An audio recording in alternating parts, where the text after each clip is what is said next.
Sexto día del operativo Margen Protector. Somos Roxana Levinson y Marcelo Kisilevsky con un informe especial desde Tel Aviv.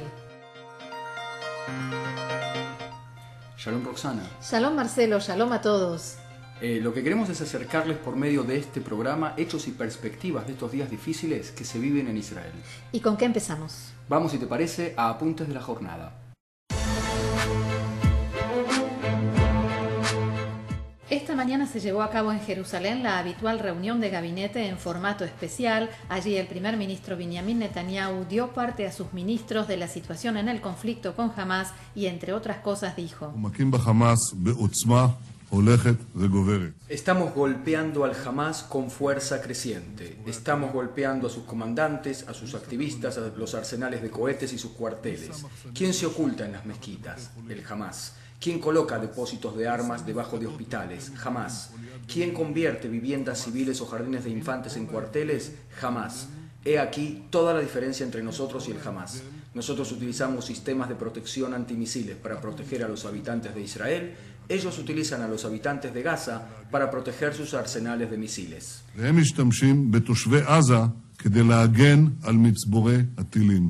Netanyahu también hizo un llamado a los habitantes de Israel. No sabemos cuándo va a terminar el operativo. Puede llevar mucho tiempo más. Necesitamos vuestro apoyo y también vuestra disciplina. Se refiere a acatar las indicaciones acerca de entrar en los refugios cuando suenan las alarmas y no tomarlas a la ligera. Esta madrugada el Comando Marítimo 13 incursionó en el norte de la Franja de Gaza y destruyó una importante instalación de lanzamiento de cohetes de Hamas. Se topó con resistencia por parte de palestinos armados y en el tiroteo resultaron levemente heridos 4 soldados. La lanzadera fue destruida, los heridos fueron atendidos en el terreno y la fuerza regresó a su base. Se trata de la primera entrada por tierra a Gaza y los periodistas se preguntaban si no era un preanuncio de la segunda fase, la terrestre, del operativo Margen Protector. Al respecto dijo Avi Dichter, ex jefe del Shin Bet y ex ministro de Seguridad Interior. No me parece que esta incursión sea en el marco de un operativo terrestre. Es en el marco operativo general. Algunas operaciones se informan y otras no.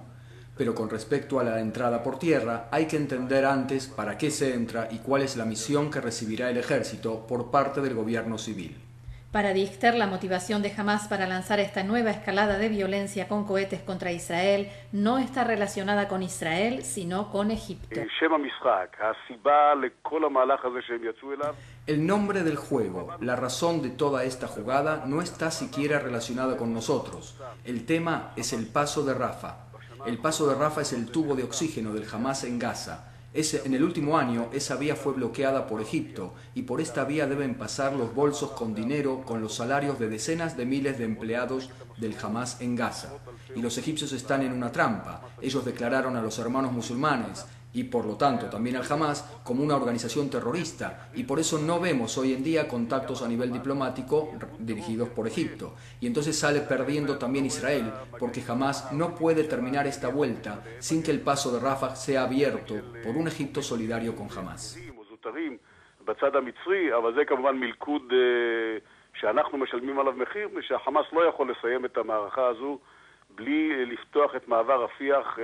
Egipto volvió esta mañana a abrir el paso de Rafah, pero como antes, solo para heridos graves. Es un paso muy controlado, con fuertes revisiones y filtros.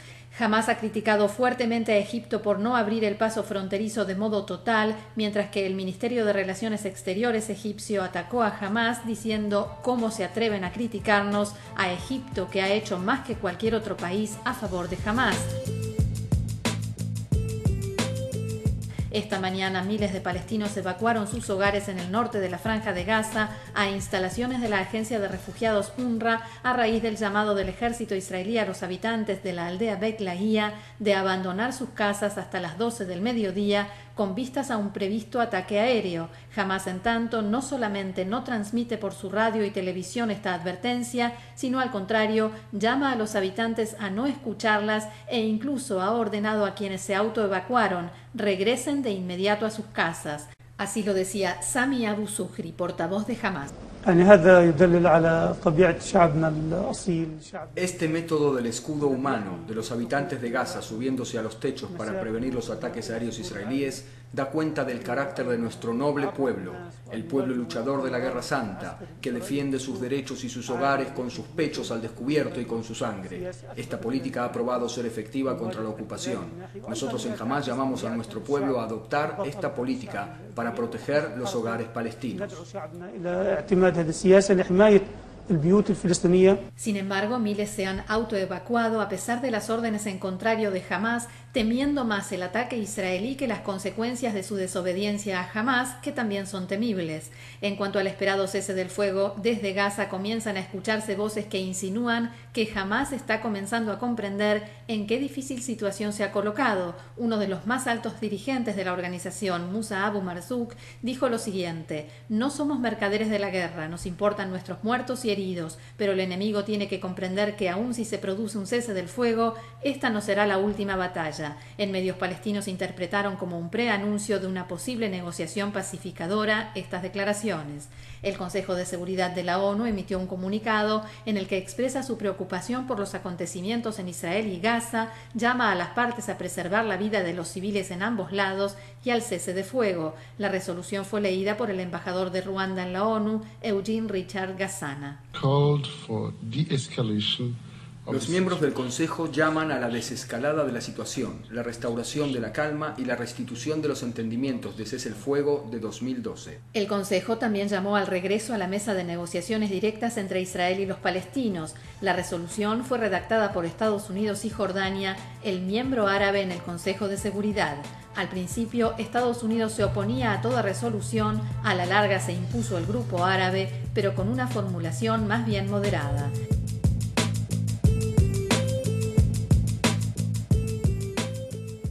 De vuelta en Israel, la oposición al gobierno otorga un colchón de legitimidad al operativo en Gaza. El jefe de la oposición y líder laborista Yitzhak Herzog dijo que nuestro respaldo es para el pueblo israelí, un gran porcentaje del cual está bajo la amenaza de los cohetes. En cuanto al objetivo del operativo, señaló: esta campaña debe, al final de cuentas, fortalecer a un factor estabilizador en Gaza, que significa intentar con toda la fuerza hacer regresar a Abu Mazen, presidente de la Autoridad Palestina, a Gaza, o a la inversa, como parte de su acuerdo de unidad nacional con Hamás, devolverle las riendas de Gaza. Eso, entre otras cosas, requiere trabajar conjuntamente con los egipcios.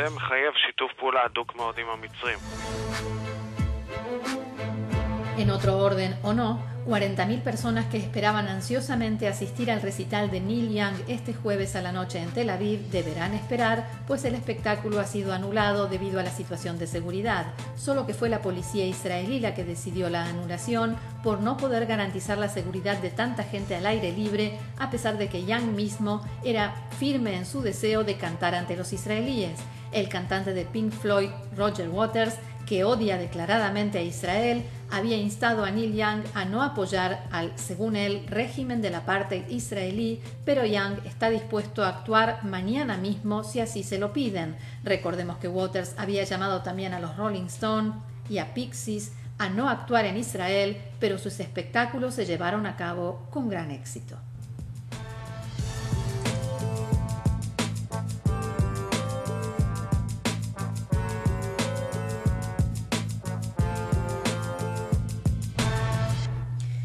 Marcelo, te propongo que más allá de las noticias, de la actualidad, de las entrevistas que podamos hacer, abrir un espacio de reflexión. Pensemos juntos y junto a nuestra audiencia en todo esto que nos está pasando en estos días difíciles que está viviendo la región y en los dilemas que esto plantea.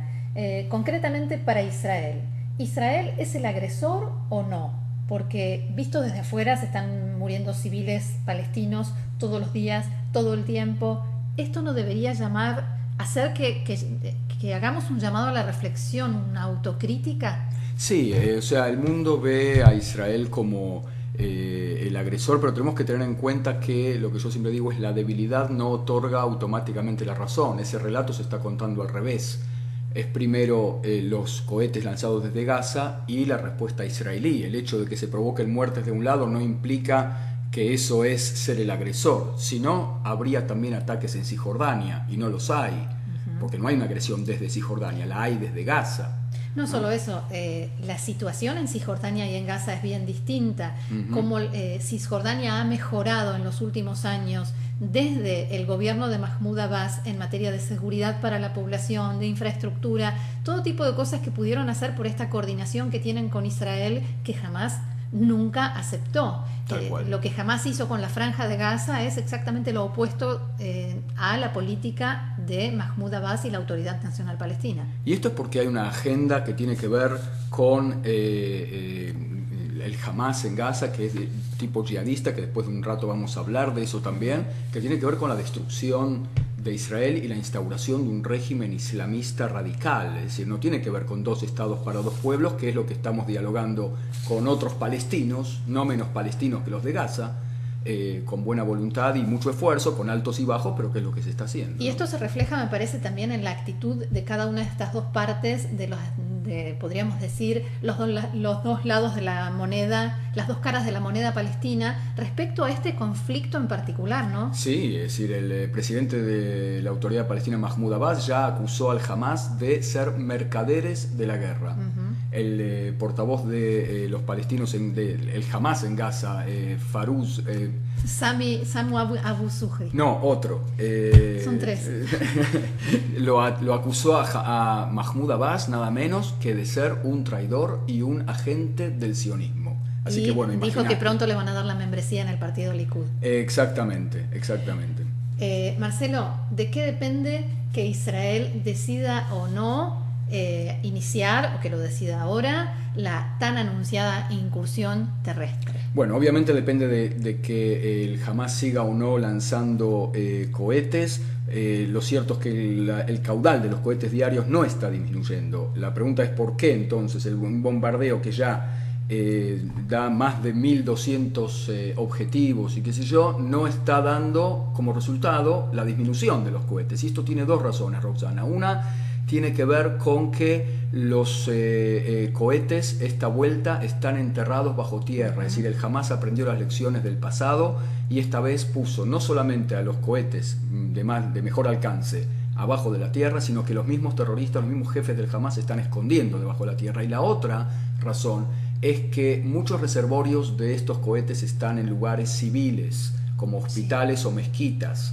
Y desde el punto de vista de la Convención de Ginebra tenemos que aclarar, cuando vos utilizás un lugar civil como lugar militar para disparar desde ahí o para esconder armas ahí, entonces eso se convierte deja de ser un lugar civil y se convierte en un blanco militar legítimo para el enemigo.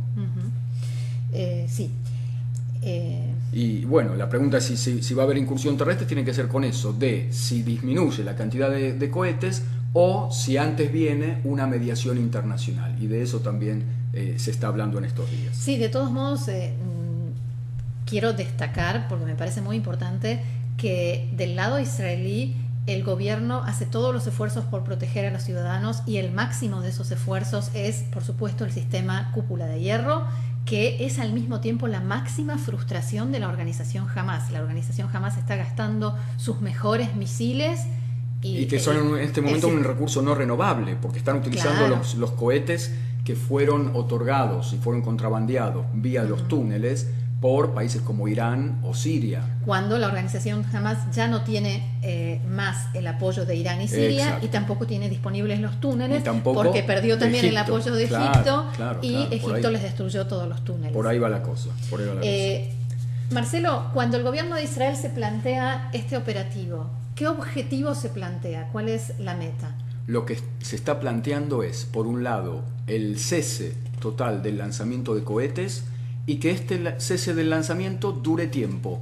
No definen cuánto tiempo, esta vez son un poquito más modestos en sus objetivos, pero lo que hay que tener en cuenta es que no es el derribamiento del Hamas del gobierno. Y acá está un punto importante que hay que aclarar. Sí, porque el ala derecha de la coalición... el primer ministro lo aclaró varias veces. Exacto. El ala derecha de la coalición, a la derecha de Bibi Netanyahu, están diciendo precisamente eso, que hay que derribar el Hamas y que hay que derribar a todo el mundo. El gobierno, tanto Bibi Netanyahu como la cúpula del ejército, dicen no hay que derribar al Hamas porque lo que viene después es peor. Es decir, siempre la gente muchas veces no entiende que la realidad en Gaza es muy difícil. Las organizaciones terroristas en Gaza son como muñecas babushka, explicó alguien, donde si sacas al Hamas viene la Jihad Islámica, después los comités de resistencia y después Al-Qaeda palestinos. Y peor aún, porque en estos días vimos un comunicado de la ahora famosa organización de Irak y el Levante diciendo que no solamente que no apoyan a Hamas, sino que ellos tienen la misión de matar a gente como Hamas, que para ellos son herejes, y en todo caso gobiernos después, y los chiitas y todos, y solamente después en todo caso judíos. Después a nosotros. Pero entonces se podría pensar que quienes ocuparán ese lugar que dejaría vacante la organización Hamas sería una organización del tipo organización de Irak y el Levante, o alguna de esas agrupaciones yihadistas, extremistas, radicales. Exacto. Que abundan por estos días en esta zona. Y hay que derribar otro mito, Roxana, y es que Israel sí tiene tratos con Hamas. Ya han llegado a entendimientos después del anterior operativo, columna de humo en hebreo, no me acuerdo cómo se llamaba en castellano, y Pilar defensivo, y también, por supuesto, el acuerdo por Gilad Shalit. Entonces, Israel prefiere al Hamas, que ya tiene algún tipo de práctica de gobierno y con el que ya Israel tiene algún tipo de comunicación. De todos modos, fíjate que las condiciones que está poniendo Hamas en su mayoría no tienen que ver con Israel. La única que tiene que ver en forma directa con Israel es esta exigencia de que Israel libere a las personas que fueron liberadas en el acuerdo por Gilad Shalit y que fueron nuevamente encarceladas hace pocas semanas. Pero lo demás tiene que ver básicamente con Egipto, que se abra el paso de Rafah, o Rafah, como se le dice en castellano, y que se permita que Qatar les pueda transferir dinero, algo que en este momento es Egipto quien está bloqueando. Que son los motivos por los cuales desde el vamos el Hamas atrajo el fuego israelí. Es decir, el Hamas, desde un punto de vista político, no fue por los secuestros que hubo, ni por cosas que pasaron así puntuales, sino precisamente por esta coyuntura en la cual el Hamas está en una posición de debilidad, está en quiebra económica, sin padrinos, potencias regionales, Egipto, Irán, etcétera, sin ningún tipo de apoyo económico, y por lo tanto necesitan desesperadamente abrir de nuevo el paso de Rafah para poder recibir dinero nuevamente. Y no solo eso, necesitan volver a posicionarse en el mundo árabe, que los ha dejado completamente en segundo plano, por un lado porque no les conviene estar inmersos e involucrados en este conflicto, y por otra parte porque cada uno de los países árabes en este momento tiene sus propios y muy graves problemas. Y por eso, como conclusión, el problema no es más entre el Islam radical y el mundo árabe moderado que entre palestinos e israelíes. Muy bien, seguimos adelante. ¿Con qué, Marcelo? Vamos a escuchar algunas voces y sonidos del operativo Margen Protector. La alarma que van a escuchar es grabada.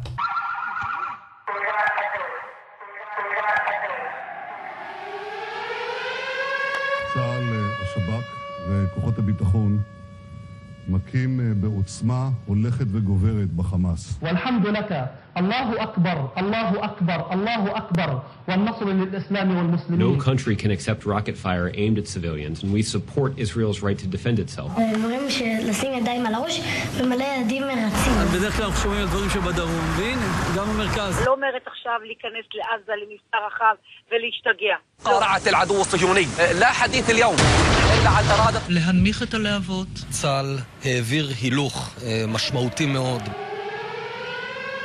מה זאת אומרת לטבל טיל מעל הבית? זה לא צריך לקרות בכלל.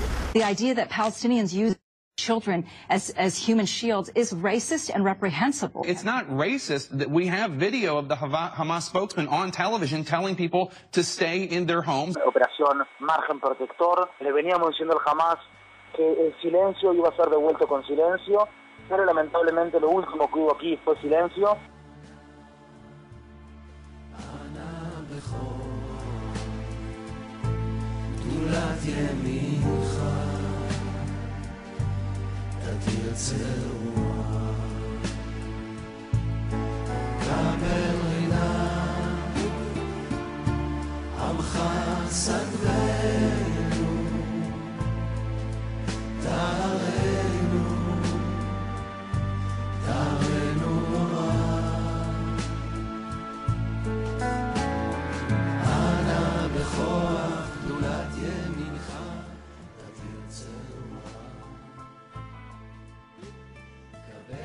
Estamos en comunicación con Darío Teitelbaum, habitante del kibutz Gvulot. ¿Qué tal, Darío? ¿Cómo estás? Hola, buenas tardes. Contanos cómo está la situación en este momento en el lugar donde vos te encontrás, en el lugar donde vivís. ¿Cómo se está viviendo? Bueno, yo vivo en el kibutz Gvulot, que está a 11 kilómetros de la Franja de Gaza, y nosotros estamos en una clase de rutina, diría yo, una rutina de guerra. No porque hay guerra en Israel en este momento, sino porque específicamente esa región está bajo constante amenaza de caída de misiles de la Franja de Gaza. Estoy hablando de la zona, toda la zona bordeante, toda la zona lindante a la franja, digamos desde Ashkelon hacia abajo hasta el límite con Egipto. Y nosotros vivimos esta situación ya hace 14 años, con varias entradas y salidas del ejército israelí, y lamentablemente estamos ante un nuevo round de violencia en la zona. Para quien no tiene idea de cómo funciona esto, no solamente en el momento puntual en el que está sucediendo, ¿cuáles son los efectos que después, durante y después, dejan estos rounds, como vos los llamás, en la gente, en la vida cotidiana y en tu familia, por ejemplo? Bueno, sin tratar de personalizarlo mucho, yo diría que la zona nuestra no está en un post-trauma, sino está en lo que se define como un trauma constante. Es decir, que cada uno de estos rounds que vuelven en realidad despiertan traumas acallados en la gente, sea una gran sensibilidad a los sonidos, una gran sensibilidad a estar fuera de la casa. La gente está prácticamente encerrada en su casa, cerca de sus propios refugios, si tienen. Yo personalmente en mi casa no tengo refugio, de manera que tratamos de encontrar la zona más segura. Entre los niños hay cosas de regresiones, chicos que se vuelven a hacer pis, chicos que pierden el habla temporalmente. Y estoy hablando del efecto primero de la tensión constante, de las alarmas en las cuales tenemos 15 segundos para poder correr hacia un lugar seguro, y el esperar la caída del misil y solamente saber que luego de eso está todo bien, pero está todo bien hasta la próxima alarma. Darío, ¿y la posibilidad de irse a otra parte? La posibilidad existe, y de hecho gran parte de los niños de la región actualmente no están en la zona. Tenemos un pueblo sumamente generoso que organiza actividades y invita a familias a pasarla en el norte. En el caso de mi hija, Tahir está en una colonia de vacaciones organizada por el movimiento Shomer HaTzair, de manera que la mayor parte de los niños no están. Respecto a los adultos, bueno, nosotros vivimos ahí por elección. Por supuesto que la elección no nos tiene que llevar a la ceguera, pero las cosas tienen que seguir funcionando, y campos tienen que seguir siendo regados, vacas tienen que seguir siendo ordeñadas, cosechas tienen que seguir siendo cosechadas, de manera que la opción de salir no existe, y creo que también sentaría un mal precedente para el futuro. Darío, te hago la misma pregunta que le hacemos a otra gente. ¿Qué esperas que pase? ¿Qué te gustaría que el gobierno haga, tanto en este caso como después del operativo? Yo debo decir que no es una buena época para la pregunta, porque responder a estas preguntas cuando la sangre hierve, también de temor y también de enojo frente al terrorismo del Hamas, y frente al terrorismo de Hamas, no solamente hacia nosotros, sino hacia gran parte de la población de Gaza, que es una población pacífica, que es una población que no tiene nada que ver y que son los que pagan el precio de esta situación, no es buen tiempo. Pero yo te diría que por lo menos en las próximas 24 horas un cese de fuego unilateral por el lado de Israel, un cese de fuego humanitario que permita a la gente del Hamas que está en este momento en túneles subterráneos, subir a la superficie, que ellos vean el desastre que han traído a su propio pueblo, me parece que sería una buena medida, sería una medida clemente. A más largo plazo, yo creo que hay que encontrar el equilibrio correcto entre la negociación con los cuerpos con los cuales se puede negociar, cómo fortalecerlos, con seguir luchando contra el terror cuando es necesario. Es muy completo, la verdad. Sí. Muy bueno, bien. Darío, te agradecemos muchísimo entonces por este diálogo con nosotros y que tengamos buenas noticias. Ojalá para todos. Gracias. Muchas gracias, Darío.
Hablamos ahora con Eli Kornfeld, quien es un veterano y activo miembro del Comité Central del Partido Likud y habitante de la ciudad de Ashkelon, a quien le preguntamos cómo está viviendo la situación en una ciudad especialmente castigada por el incesante lanzamiento de cohetes. Nosotros conocemos esta situación desde hace ya 13 años. En mi caso, nosotros vivimos en un cuarto piso. No tenemos un cuarto protegido. Cuando suena la alarma, tenemos que bajar un piso, a veces dos, tenemos 30 segundos y en general podemos subir otra vez. Tampoco las escaleras son un lugar demasiado protegido. Vivimos al lado de una estación de servicio que en cualquier momento se puede incendiar. De verdad estamos en condiciones muy duras y la mayoría de los habitantes de Ashkelon no tienen protección, solo las casas nuevas.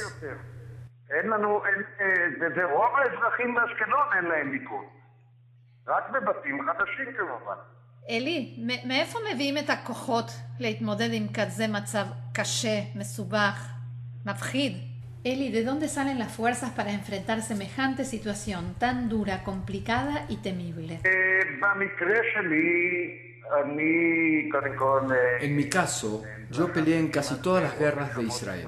Estuve en uno de los primeros tanques que entraron en Gaza en 1967. En Yom Kippur estaba en Estados Unidos y me convocaron a la guerra. Estuve en el operativo Karame, incluso en el operativo Nokev. He pasado por suficientes cosas, casi en todas las guerras de Israel, y la verdad es que no tengo tanto miedo de los cohetes, a pesar de que es peligroso y luchamos contra eso. Por ejemplo, hoy el cúpula de hierro no funcionó en Ashkelon y 4 cohetes cayeron en todo tipo de lugares, en casas, y un chico de 16 años fue herido muy grave. Y así nosotros vivimos desde hace ya 13 años.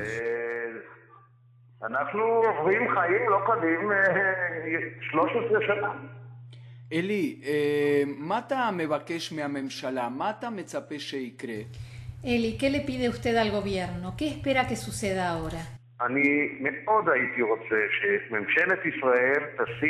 Querría de verdad que esta vez el gobierno de Israel ponga fin a este disparo de cohetes, no con un acuerdo que después de 1 año y medio todo vuelve a comenzar. Entonces, ¿entrar por tierra con toda la fuerza? ¿Sabe qué? Yo no quiero darle consejos al ejército, no soy estratega, pero parto de la base de que el ejército tiene todas las herramientas, sabe hacerlo incluso con bajas. Hay que entender una cosa, a esa pregunta de ¿cómo es que vamos a arriesgar a nuestros soldados? Perdón, el rol del soldado es ante todo, y así yo fui educado, proteger al ciudadano y no al revés. Hoy somos un escudo para los soldados de Tzal, el ejército, excepto los pilotos que están a gran altura y no hay misiles antiaéreos en Gaza. Aquí se han dado vuelta los términos y los ciudadanos están protegiendo a los soldados. Yo supongo que el ejército tiene programas de acción y no recientes para entrar en Gaza. Conocen la franja desde hace muchos años y saben muy bien dónde... Quizás no saben dónde está una lanzadera de cohetes o dónde están enterrados los cohetes mismos, pero tienen los medios para llevar al Hamas a un estado tal que se desarme por propia voluntad. Con supervisión internacional, parecido a lo que se hizo con Siria, pero volver a lo mismo que fue es imposible y los ciudadanos no lo vamos a aceptar. No tengo dudas de que si esto se termina en un cese del fuego, se levantará un grito enorme y no tengo dudas que habrá que formar incluso una comisión investigadora, porque no puede ser que estemos en el 6º día del operativo y estemos recibiendo la misma cantidad de cohetes que el primer día. Es inaudito. Es decir, hay muchos signos de pregunta de que los ciudadanos no estamos recibiendo respuestas. ¿Qué está pasando que ellos siguen tirando? ¿Qué? ¿No había información de inteligencia? Hay aquí una verdadera debacle de la que los ciudadanos todavía no saben y que espero que el ejército dé respuestas en el futuro. Pero como primera medida, hagan parar los disparos. Basta.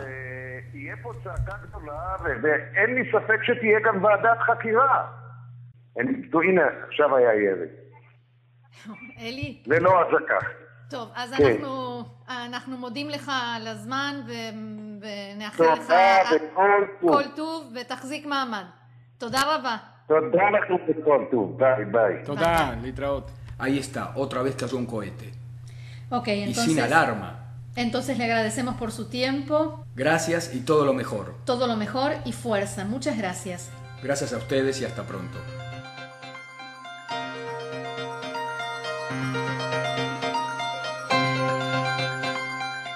Bueno, llegamos así al final de nuestro informe especial de hoy. Hemos tenido cosas interesantes. Sí, Marcelo, hemos tenido un poco de reflexión, algunos apuntes, los más importantes de lo que fue esta jornada y dos invitados. Hemos tenido a Darío Teitelbaum del movimiento Yomer Hatzair de la izquierda y a Eli Kornfeld del partido Likud de derecha. Y hasta aquí llegamos entonces con este informe. Sí, así es. Esperamos que haya sido de su interés y pueden dejarnos también su comentario y nos despedimos hasta la próxima vez. Shalom.